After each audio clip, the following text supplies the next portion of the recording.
Hello there, it's Alan of AFTA Comics, and this time we're looking at all of the DC annuals published from 1960 to 1964. Now, this is a precursor to my next video, which is going to be the 80-page Giants G1 through G189. But I thought I'd start with the annuals and a story. Of course, the first annual, 1960, was Superman, and what an annual it was, retelling the stories of Supergirl and Superboy and Jimmy Olsen and of course Crypto, and it just went on and on. Big 80 pages too, packed full of stories and so much fun. Now, my first encounter with DC Giants or DC Annuals were at my friend Paul Sanko's house. Now, Paul and I had been friends since 1966 till 1972 when he moved away.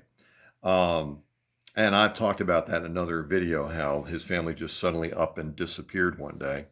By the way, the interesting thing about the Superman annuals, they came out twice a year. So, what were they really?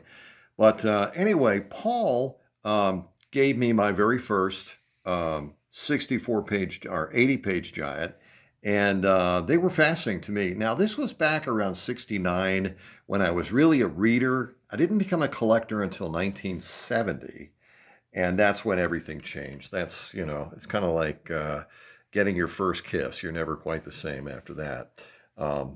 But when I really was just a reader from 69 into 70, I still had a great appreciation for the Giants, and I just loved them. Interesting story about the 80-page Giant. It was originally going to be called Superman Annual number 9, because his annual series ended with number 8, and they decided to go from there. And that has another turn, and I'll wait till the next time we get to that. Let's go into the Batman annuals. So my friend Paul gave me my first group of annuals and 80-page Giants, and I read them. And I didn't, even though they were in my possession, I never really thought of myself as a collector. But, back in the 60s, when you grew up, much like back in the 50s and back in the 40s and in the 30s, all the kids, every single kid I knew collected or at least read comics. Everybody read comics. It was a great way to spend an afternoon. And when you'd get into these giant annuals that were 25 cents and just packed full of stories and pages and fun and covers, it was like another whole world. That's not a date stamp, Cougar. Just a price. I know people have shown these before, but I started getting my first annuals in 70, and those were, used, of course, from my friend Paul. But I started going after them seriously later in the 70s, around 75 at shows and ordering through mail order catalog. Now, what's the hardest of the annuals to get? To this day, and they rarely come up. Is it Flash? Is it Batman? Is it Superman? No, it is Rudolph, his 1962 annual. Almost rare. I don't want to use that category rare, but really, really hard to find. So that was one of the last things I acquired.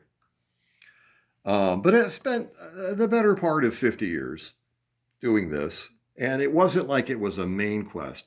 When you're a completist, and you guys who are know what I'm talking about, it is a lifetime of collecting. It's not, let's see if I can get all this in the next 6 months or a year, because you're not going to do that. You're going to spend your life doing it. And I've still am working on many of the DC titles from the 1950s, including Superboy. Now, I've got 3 copies of Superboy, and this is what I've been waiting for. I'm going to show you the first copy I ever received from Paul Sanko. That does have a date stamp. Cougar Comics. He won't even watch this anymore. I don't even know if he's out there anymore. He's probably enjoying his grandkids. This obviously is the first, my first at DC Annual, which I got from Paul Sanko. You can see it's got some crayons or something on it. It's in rough condition. And over the years, I kind of upgraded those books just so I can have a better copy. But since Paul gave those to me, and gave this one to me when I was 9 years old, I haven't been able to part with it. and I probably never will.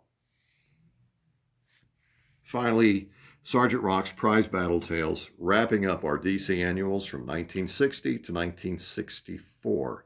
The complete set. Next time, we're going to take a look at every single issue of the 80-page giant, issues 1 through G1 through G189. This is Alan Garrett. Happy 4th. Bye.